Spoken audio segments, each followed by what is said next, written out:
Sabe aquela ideia de que orar de madrugada tem um poder especial? Muita gente acredita nisso, que é como se fosse uma linha direta, sabe, com menos interferência para falar com Deus.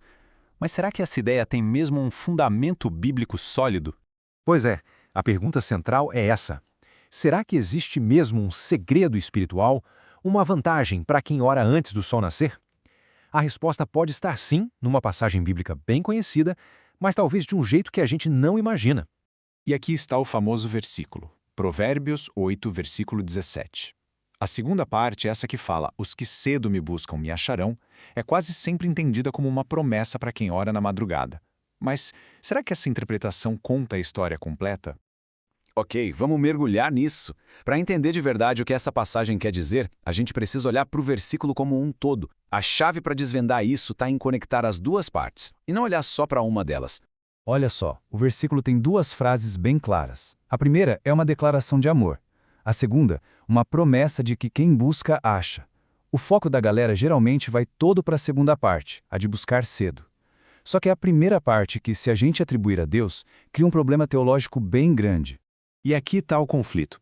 Se a gente lê ao pé da letra, que é Deus falando, a frase "eu amo os que me amam" dá a entender que o amor dele é condicional. E isso levanta uma questão seríssima, que vai contra um dos pilares da fé cristã. Será que o amor de Deus depende da nossa iniciativa? A solução para esse conflito todo está numa pergunta bem simples. Afinal de contas, quem é que está falando nesse versículo? E a resposta a gente encontra no contexto literário do próprio livro de Provérbios. A resposta está numa ferramenta da poesia chamada personificação. É quando se pega uma ideia abstrata, tipo a justiça ou o amor, e se dá a ela características humanas, como se fosse uma pessoa falando. E os textos de sabedoria da Bíblia, como o Provérbios, usam e abusam dessa técnica para dar vida a conceitos como, por exemplo, a sabedoria. E essa é a grande virada de chave. Quando a gente analisa o capítulo 8 de Provérbios inteiro, fica muito claro que quem está falando, quem está narrando, não é Deus diretamente, mas sim a sabedoria. Ela é personificada, como se fosse uma mulher, que clama nas ruas, que ensina o caminho certo. O próprio texto dá as pistas, sabe?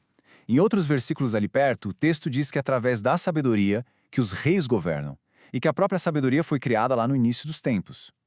Isso não se encaixa na descrição de Deus, que é eterno e não criado, mas se encaixa perfeitamente numa descrição poética da sabedoria como um princípio fundamental do universo. Com esse entendimento, a contradição simplesmente desaparece. Agora, a passagem se alinha de forma perfeita com o que o resto da Bíblia ensina sobre a natureza do amor de Deus, que é um amor que age primeiro. O contraste fica gritante, né?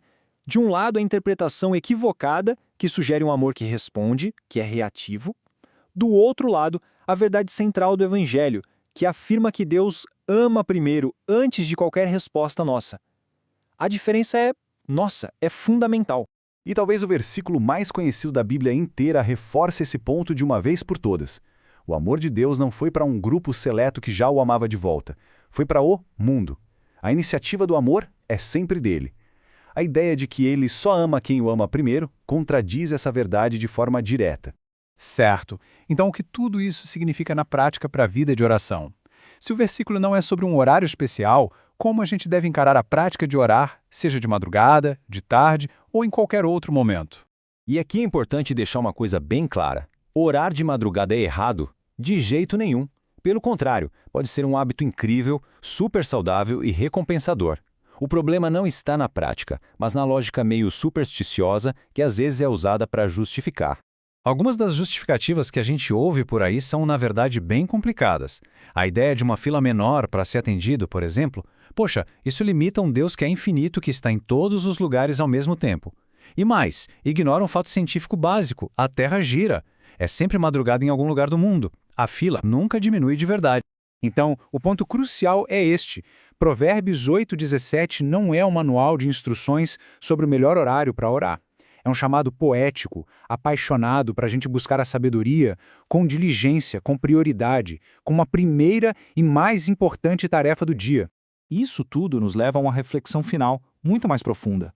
E se, em vez de focar no relógio, o foco fosse num objetivo? Como será que a busca intencional pela sabedoria a qualquer hora do dia pode transformar a maneira de se aproximar de Deus e de viver a vida?